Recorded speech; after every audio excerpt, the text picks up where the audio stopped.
اور بیٹا گزرتا ہے اماں کے دروازے کے آگے سے، اماں کے دروازے کے آگے بیٹا امرود لے کے آیا ہے 6 کلو. توجہ ہے میری بات پر؟ ادھر دیکھیں جی، چھوڑیں تھوڑی دیر ہماری سنیں. وہ امرود لے کے آیا 5-6 کلو، تو اماں کے دروازے کے قریب سے گزر گیا رات کو. تو کمائی کھانے کا ٹائم آیا نا، تو گزر گیا. تو وہ وزیر اعظم سے ڈرتا ہے نا، تو جا کے بی بی سے کہتا ہے بی بی کے حقوق دینا بھی رسول اللہ کی سنت ہے، لیکن یہ کیا بات ہوئی، تو نے بیوی اور ماں کا مقابلہ شروع کرا دی ہے؟ سمجھ تو صحیح، یہ تیرے لیے کعبے کی جگہ ہے اور تو بیوی کے لیے کعبے کی جگہ ہے.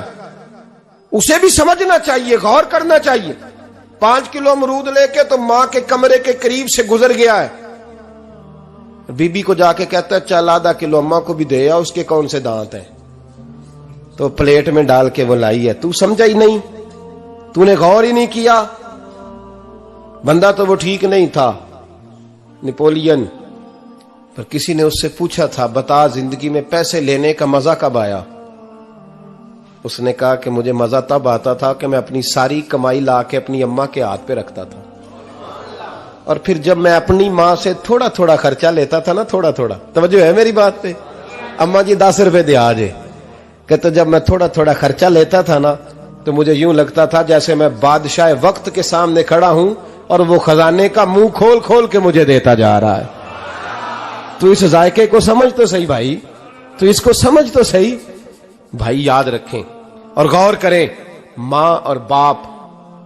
اور پھر یہ بھی سن لیں، نبی پاک صلی اللہ تعالی علیہ وآلہ وسلم نے ماں باپ کے لیے فرمایا ہما جنتک و نارک، یہی تیری جنت ہے اور یہی تیرے لیے جہنم ہے. اگر یہ راضی ہو گئے تو تیرے لیے جنت ہے، ناراض ہو گئے تو چاہے تو 100 پیر کے مزار پہ حاضری دے آ، لیکن جب تک ابا راضی نہیں اتنی دیر تک اللہ راضی. یہ حدیث پاک ہے، حضور نے فرمایا جس کے والد راضی اس کا اللہ راضی، اور جس کا باپ ناراض اس کا اللہ. ہاں بے شک. اب یہ حدیث ہے نا، تو سارے ولی ایک طرف بیٹھ جائیں کہیں یا اللہ بخش دے مرید کو، لیکن اگر ابا کہے یا اللہ نہ معاف کرنا، تو اللہ ان اولیاء کی نہیں مانتا، والد کی مانتا ہے.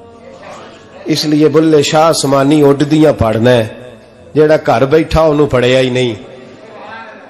بھائی یاد رکھو، ماں باپ سے پیار کرو، ان کی خدمت کرو، ان کے پاس بیٹھا کرو، اور ماں باپ کو ٹائم دیں، وقت دیں، چند گھڑیاں ان کے پاس بیٹھیں. آپ یقین کریں ابا جی سے آپ مشورہ کر لیں، صرف مشورہ، مرضی بے شک اپنی کریں، لیکن اس مشورے میں آپ کو اتنا سایہ ملے گا کہ زندگی میں کبھی ناکامی نہیں ہوگی. پر اسی سجن دی مننی ابے دی نہیں مننی. وہ پھٹے پہ جو نلائق ہماری طرح کا بیٹھا ہے اس سے مشورہ لینا ہے، والد سے نہیں لینا. باپ کے پاس بیٹھیں، اس سے مشورہ لیں. میرے ابا جی کسان تھے. میں نے اپنی زندگی میں ڈھیروں چیزیں اپنے باپ سے سیکھی ہیں، درجنوں چیزیں سیکھی ہیں. میرے والد بڑے خوددار تھے، مزاج میں عجیب سی خودداری تھی. کوئی بندہ کبھی حال پوچھ لیتا تھا نا کہ حالات کس طرح کے ہیں، تو فرماتے تھے بھائی اگر بتانا ہوا تو اپنے اللہ کو بتاؤں گا. الحمدللہ بڑا فضل ہے. میں نے ان کے ہاتھوں پہ ہمیشہ چھالے دیکھے، ہمیشہ چھالے، لیکن ان کا ہاتھ کبھی کسی دنیا دار کے سامنے پھیلتا ہوا نہیں دیکھا. لوگ مجھے کہتے ہیں آپ کس پیر صاحب کے صاحبزادے ہیں، تو میں کہتا ہوں میں اس پیر کا صاحبزادہ ہوں جس نے محنت کر کے حلال کی کمائی کھائی ساری زندگی. یہ لوگ پیر نہیں ہوتے، یہ مرشد نہیں ہوتے. اور میں نے درجنوں چیزیں سیکھی ان سے. تو سیکھنے تو بیٹھ، تجھے ہزاروں چیزیں ملیں گی. بھائی اپنی زندگی میں ماں باپ کی طرف دیکھو، سب سے ضروری کام ہے انہیں وقت دو. اماں کے او بھائی بڑا مشکل ہے دنیا داروں سے تعریف کرانا. تے اماں دے کول تے ایویں 2 منٹ راتی بھئی نہ آکھی اماں پیر کٹے نہ رضائی جو تیرے گھٹ چھڑا. تے اماں کہندی جا میرا پتر تھکیا آیا ہے تو سو جا کے. میں کدو کام لگی سا، میں کدو حل وان ڈئی سا، جا سو جا کے. بس یہ کاروائی ہے. تو نے 2 منٹ کے لیے کہہ دیا، سویرے پورے محلے میں تیری اماں کہے گی اللہ میرے پتر ورگا پتر سارے نو دے. راتی آندا ہے تے مینوں گھٹ کے سوندا ہے. اللہ گھٹیا کوئی نہیں، سویا بھی کاروائی پائی سو، لیکن وہ سب کو بتاتی ہے. تو بھائی اتنی قیمتی چیز اور تو چھوڑ کے میں کبھی جلسے سے دیر سے آتا تھا نا، اب تو جاتا نہیں زیادہ جگہوں پہ، کوشش کرتا ہوں کہ چلو ماحول کے مطابق، تھوڑا خشک آدمی ہوں تو ہر جگہ سیٹ نہیں ہو پاتا، اس لیے کم جاتا ہوں۔ تو کبھی رات کو آتے تھے نا دیر سے، میری اماں جی شوگر کی مریض تھیں، تو میں چھوٹے بھائی کو فون کرتا تھا کہ اماں جی سو گئے، کہنے سو گئے۔ میں کہتا تھا کہ تو نہ اس طرح کر، نیچے آ جا، 2 بج گئے، وہ شوگر کی مریض ہے، آنکھ کھل جائے نا تو دوبارہ لگتی نہیں بزرگوں کی، تو دروازہ کھول دے، اندر دستک دی تو دقت ہوگی۔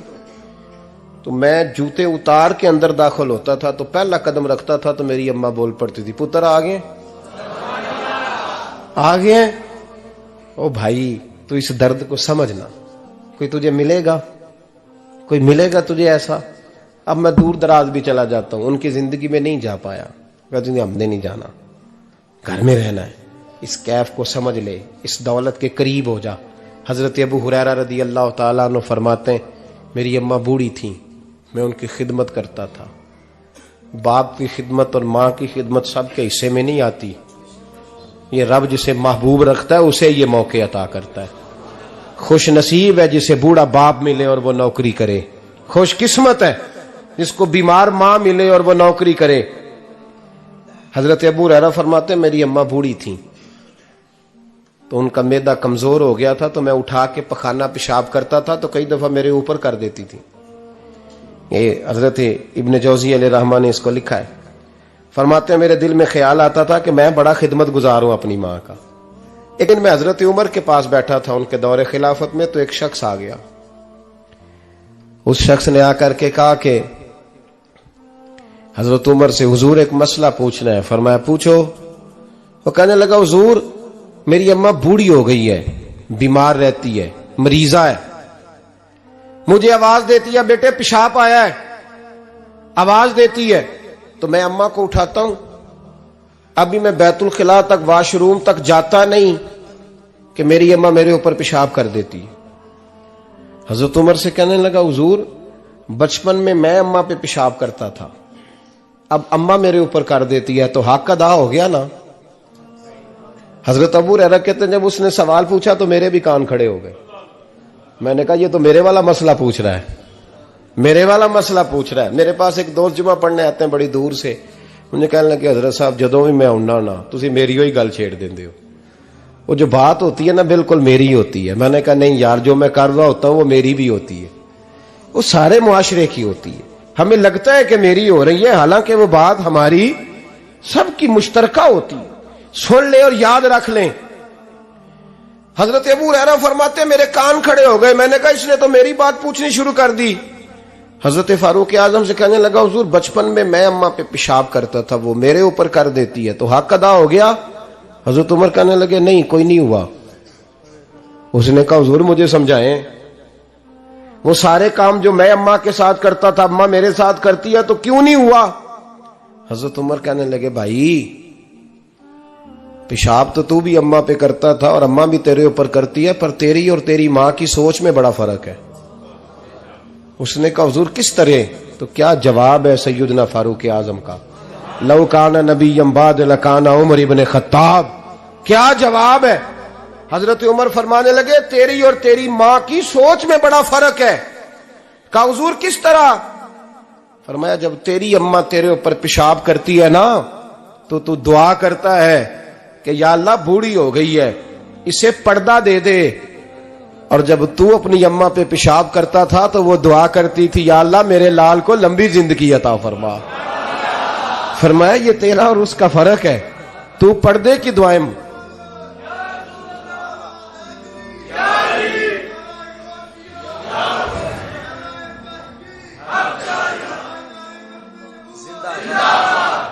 سنے عزیزو۔